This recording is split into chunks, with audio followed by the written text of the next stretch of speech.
Ketua DPR Puan Maharani mengkritik keras kebijakan larangan mudik yang diberlakukan pemerintah. Sebab pada saat bersamaan tidak ada larangan berwisata. Tempat-tempat wisata juga tidak dilarang untuk buka.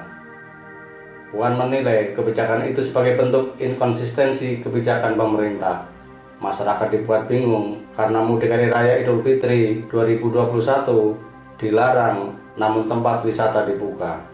Masyarakat akan mencari cara agar bisa bepergian bahkan mudik dengan memanfaatkan celah dari kebijakan tersebut. Hal ini pernah terjadi pada larangan mudik tahun sebelumnya dan juga pelarangan bepergian saat libur panjang kemarin.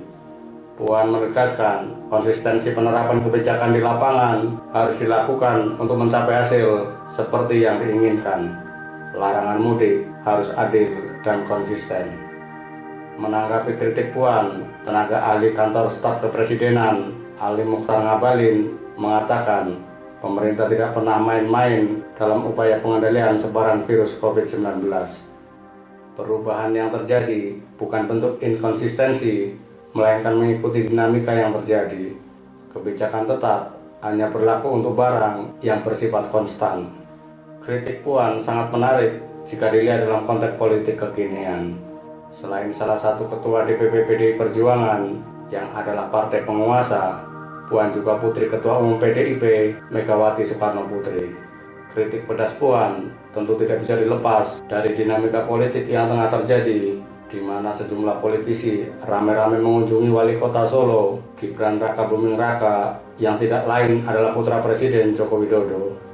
Sebut saja Wakil Ketua Partai Gelora, Fahri Hamzah, Ketua Umum PKB Muhaimin Iskandar, Sekretaris Jenderal Partai Gerindra Ahmad Muzani, hingga Komisaris Pertamina Basuki Cahayapurnama alias Ahok. Kunjungan politis itu tentu berkorelasi dengan dinamika politik di Jakarta. Setelah Ketua KSP Muldoko gagal mengkudeta Partai Demokrat, bandul politik istana kembali bebas bergerak.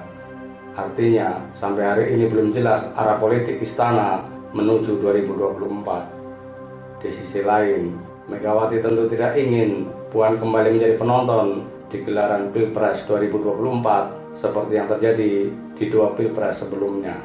Gesekan kubu Jokowi dan PDIP dipastikan kian terbuka dalam 1-2 tahun ke depan.